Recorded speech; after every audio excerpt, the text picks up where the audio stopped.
Bueno, son las 5 de la tarde ya con 17 minutos y vamos a cambiar de tema, y es un tema que hemos analizado ampliamente, pero que va a seguir en el debate. Es la reforma a la educación superior que ya inició su tramitación en el Congreso. Para algunos actores aún hay más dudas que certezas respecto a temas claves como los alcances de la gratuidad, las sanciones al lucro y la acreditación. Queremos analizar este tema con la rectora de la Universidad de las Américas y además presidenta de la Corporación de Universidades Privadas, Pilar Armanet. Pilar, bienvenida, gracias por estar con nosotros. Muchas gracias por invitarme. Bueno, además, Pilar, usted fue jefa de la División de Educación Superior durante el gobierno de Ricardo Lagos, así que este tema no les es ajeno para nada, lo conoce desde adentro, desde las dos veredas. Así es. Y, desde tres veredas, en realidad.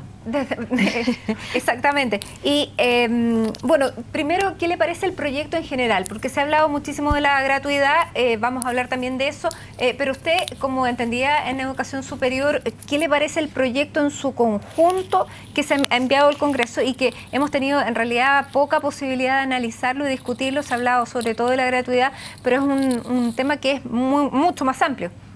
A ver, hoy hay una decisión del gobierno de presentar un proyecto de reforma integral de la educación superior, lo que resulta en un proyecto de alrededor de 200 y algo más de artículos permanentes y unos 60 artículos transitorios, divididos en distintos capítulos, lo que hace necesario un estudio detallado. Yo creo que es un esfuerzo importante que hay que mirar con tranquilidad para poder analizarlo, discutirlo y contribuir a su enriquecimiento, mejoramiento, porque se ha dicho por parte de la ministra del Piano de que esta es una propuesta del Ejecutivo y es el colegislativo, es en el Parlamento donde se termina de discutir y hay un espacio importante para contribuir. ¿Y qué voz han tenido las universidades privadas, la corporación que usted preside, en este proyecto de ley?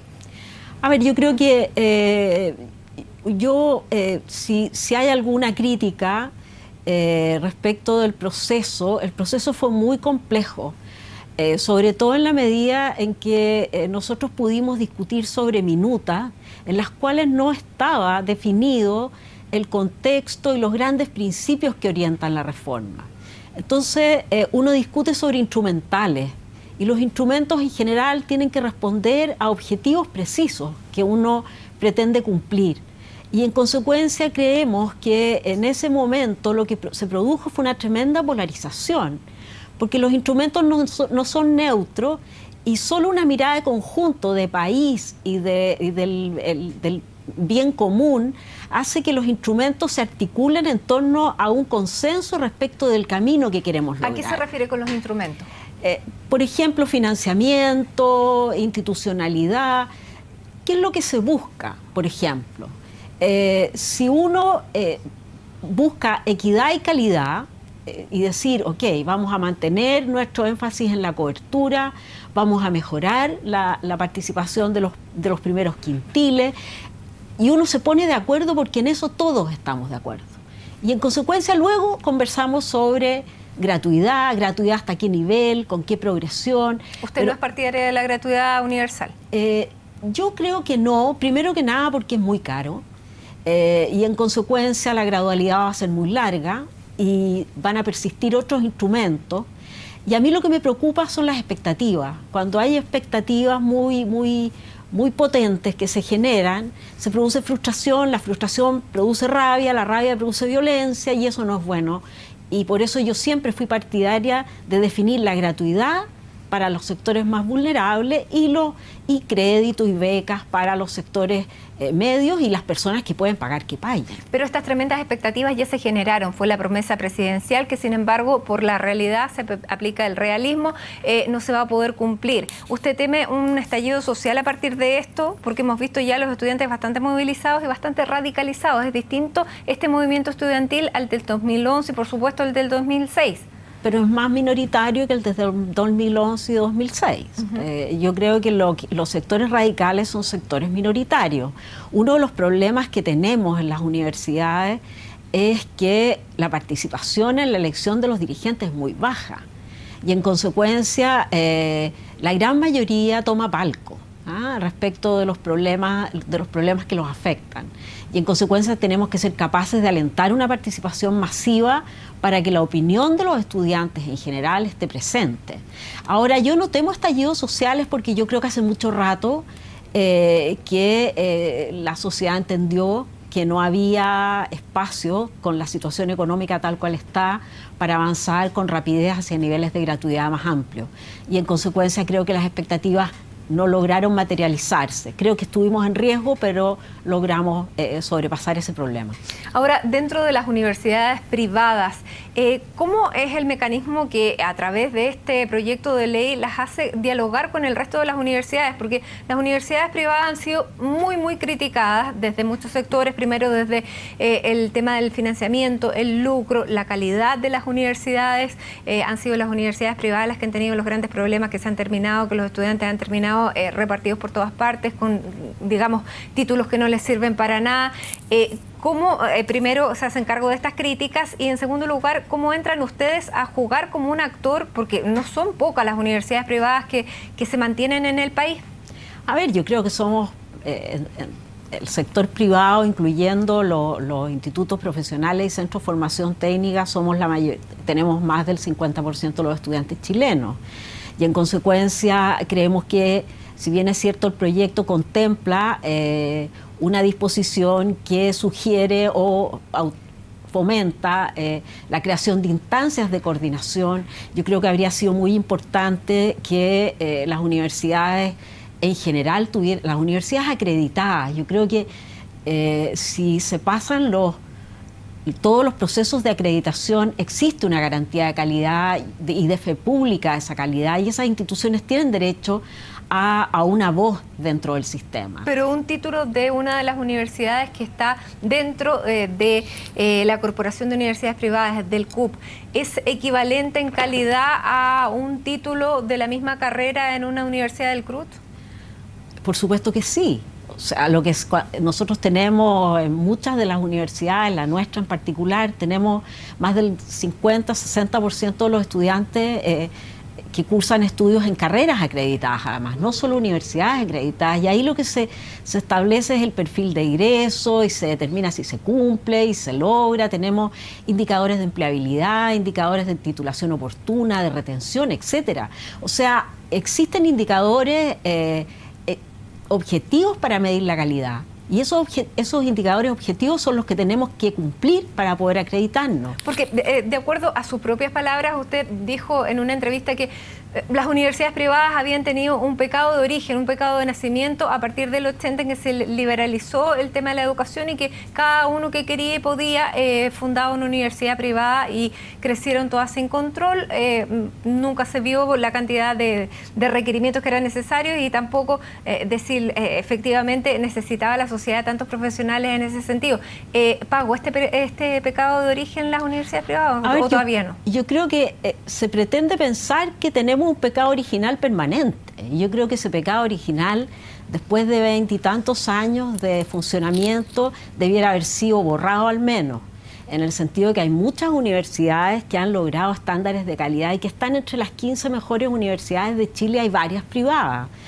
Y los títulos, a ver, yo lo que quiero decir es que en la sociedad del conocimiento, donde se necesita saber más para poder insertarse en la economía, los títulos de pregrado son, yo diría, una necesidad, no un lujo. Durante muchos años se pensaba que había que tener mérito, entre comillas, es decir, ser más que sus compañeros de curso para poder acceder a la universidad y tener un título universitario. Hoy día se avanza a una masividad que exige un país que se desarrolla y que requiere mejorar sus niveles de competitividad. Nosotros hemos contribuido, por ejemplo, a profesionalizar a las pequeñas y medianas empresas y competimos por puestos de trabajo en un mercado ocupacional que se ha ido ampliando para los profesionales. En consecuencia, hay espacio para una clase media y los sectores vulnerables que logran llegar a la universidad y cambian dramáticamente sus condiciones de vida. Yo creo que esa es la gran contribución que nosotros hemos hecho. Y hay otras universidades que han sido más complejas, que han empezado a hacer investigación. Tenemos universidades que tienen proyectos Fondesit grandes y que han hecho gran contribución al país. Y yo creo que este tema de dividir por un hecho histórico de haber nacido el 80 y además que la Universidad del Mar nos hizo un daño enorme, eso que duda cabe, pero eso no significa que todos los jueces sean corruptos, todos los parlamentarios sean corruptos, todas las empresas sean corruptas, porque si eso es así, estamos todos con un pecado original del cual necesitamos redimirnos. De manera que yo creo que lo importante es que nos juzgue por la contribución que hemos hecho y no por el pecado original que tenemos. Ahora, para ustedes y en ese sentido, la PSU que deje de existir, como fue el planteamiento que está contenido en esta reforma, en este proyecto de reforma, ¿los beneficia en el fondo equipara la cancha? ¿Cómo lo ve usted? Yo creo que es importante reconocer que la PSU, con todos sus méritos, yo estaba ahí cuando la instalamos, así que no la puedo matar, con todos sus méritos sigue reproduciendo la diferencia de capital cultural que tienen los jóvenes. O sea, los jóvenes que egresan de educación particular y que tienen más capital cultural les va mejor. Y el mérito está democráticamente distribuido, la inteligencia está muy democráticamente distribuida. Entonces una prueba que discrimina en favor de un determinado sector socioeconómico, obviamente es una prueba que tiene problemas. Ahora, ¿cuál es la prueba? Y eso es el tema de los instrumentos. ¿Cuál es la prueba o el conjunto de pruebas que van a poder calibrar la situación socioeconómica y el capital cultural, que es uno de los grandes problemas que Chile tiene? Ahora, ¿cómo entran las universidades privadas en la gratuidad, siendo que con la definición y el establecimiento de los aranceles hay muchas que van a tener que pagar un costo muy alto si quieren adscribir a esta gratuidad? ¿Están dispuestas a pagar el costo? ¿Pueden hacerlo?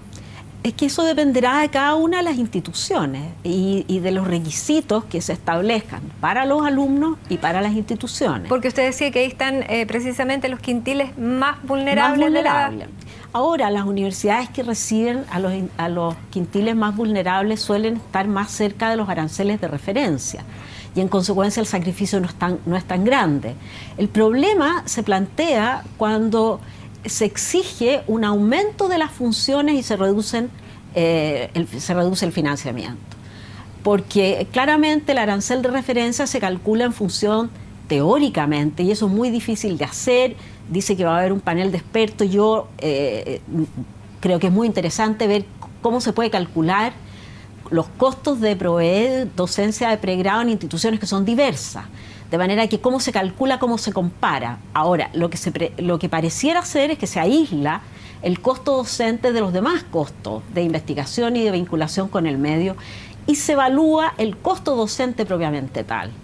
Ahí va a depender de cuán exigentes sean las demandas de investigación y vinculación con el medio. Bueno, en un minuto se llegó a decir que universidades solamente iban a poder llamarse las que realizaban la investigación. El proyecto así lo reitera. Y yo creo, nosotros estamos de acuerdo como corporación con la acreditación obligatoria, estamos de acuerdo con ir hacia niveles de complejidad cada vez mayores.